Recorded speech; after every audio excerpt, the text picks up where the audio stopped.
Nouveau candidat. Tempur, matelas et oreiller d'allègement de la pression vous offre ce pack de 2 oreillers ergonomiques à mémoire de forme pour le confort de vos nuits. C'est William. Oui, Julien. Ce n'est pas fini. Eh oui, bien sûr. Ce soir, jouez en famille avec Rumicube, des chiffres qui cachent bien leur jeu.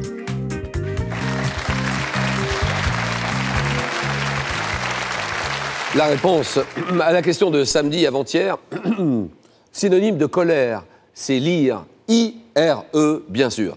Et quel surnom donne-t-on à l'autoroute A10 reliant Paris à Bordeaux?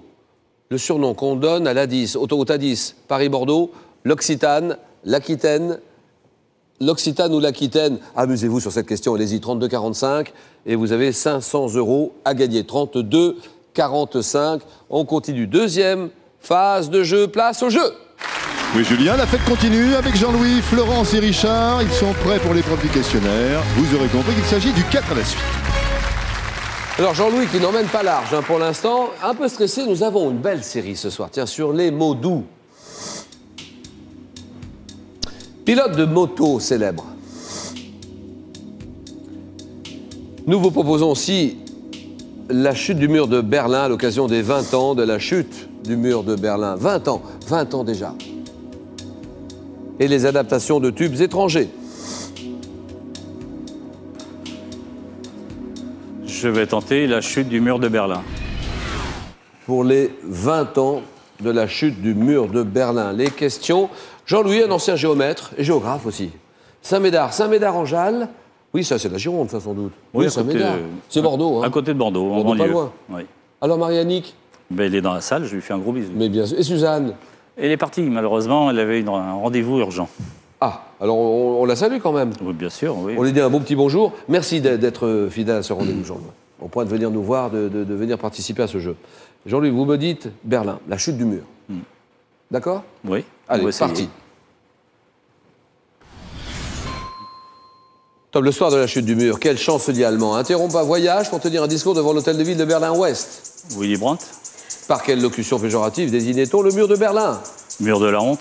Le 9 novembre, quelle assemblée législative de la RFA interrompt ses débats et entonne l'hymne allemand en apprenant l'ouverture des frontières? Le Bundestag. Dans la soirée du 9 novembre, quel point de passage du mur est le premier à ouvrir ses barrières? Charlie. Non. Le 11 novembre, quel violoncelliste russe Rostropovitch. En octobre, lors du 40e anniversaire de la RDA, quel homme politique russe déclare à ses dirigeants que le recours à la répression armée est à proscrire? Gorbatchev. 3 semaines avant la chute du mur. On s'arrête là. Jean-Louis. 2 points. Voilà.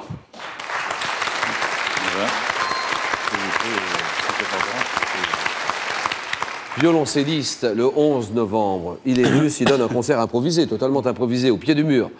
Rostropovitch, dans la soirée du 9 novembre, quel point de passage du mur est le premier à ouvrir ses barrières? Bornholmer Strasse.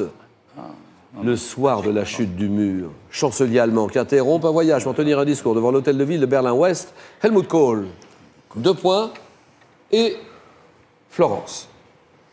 Alors, la moto, les mots doux, j'hésite pas. Je crois que je vais prendre les mots doux. Bah, les mots doux, bien sûr. Mais c'est beau, l'amour. Les mots doux, bah, écoutez. Alors, vous nous suivez depuis longtemps. Hein. Depuis 88, depuis Et vous avez même fondé un club. Vous êtes présidente, fondatrice du club de Châteauroux. Et vous êtes nombreux? On est une trentaine, on s'amuse comme des petits fous. Mais oui, bien sûr, des tournois que vous organisez. Des tournois, des séances hebdomadaires avec 2 séances par semaine, le mardi et le vendredi après-midi. Le club de Châteauroux. Question pour un champion. Et Guy, alors? Guy, je l'ai rencontré justement dans le cadre du club de Châteauroux. Ah, vous vous êtes rencontrés au club? Voilà.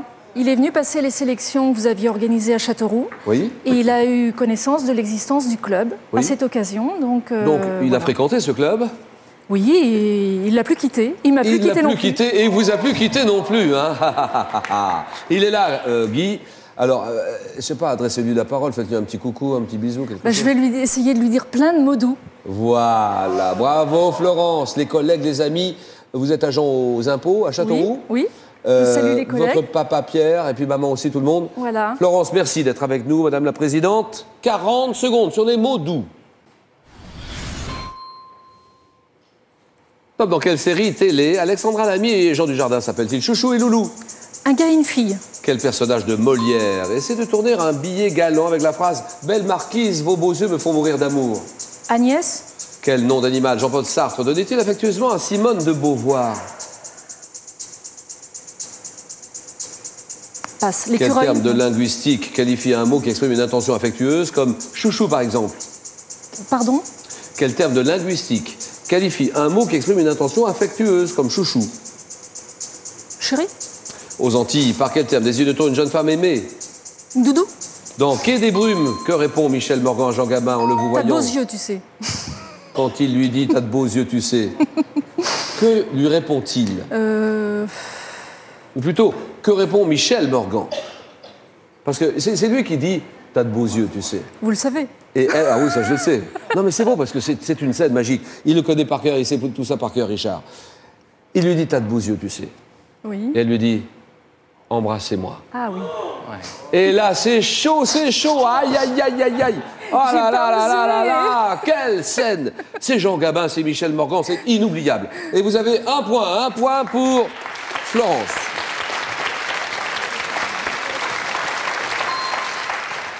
Personnage de Molière qui essaie de tourner un billet galant avec la phrase « Belle marquise, vos beaux yeux me font mourir d'amour », Monsieur Jourdain, le bourgeois gentilhomme. Quel nom d'animal Sartre donnait-il affectueusement à Simone de Beauvoir? C'était le castor. Ce terme de linguistique, avez-vous la réponse? Je ne crois pas. Qui qualifie un mot qui exprime une intention affectueuse, comme chouchou, par exemple. Un terme de linguistique hypocoristique. Ah oui. H-Y. Vous l'aviez? Pour ceux qui se précipitent dans les dictionnaires, là, maintenant, H-Y. Hypocoristique. Richard, quand vous voulez. Je vais prendre les adaptations de tubes étrangers. Mais bien sûr. Faites-vous plaisir, Richard, directeur adjoint d'un pôle emploi, oui. Mont-Saint-Barreul. Il habite Mont-Saint-Barreul, oui. mais il travaille... À Roubaix. D'accord. Alors, vous, c'est le cinéma. Oui. Et Jean Gabin et Michel Morgan, vous l'avez vu par cœur, là, tout de suite. Hein.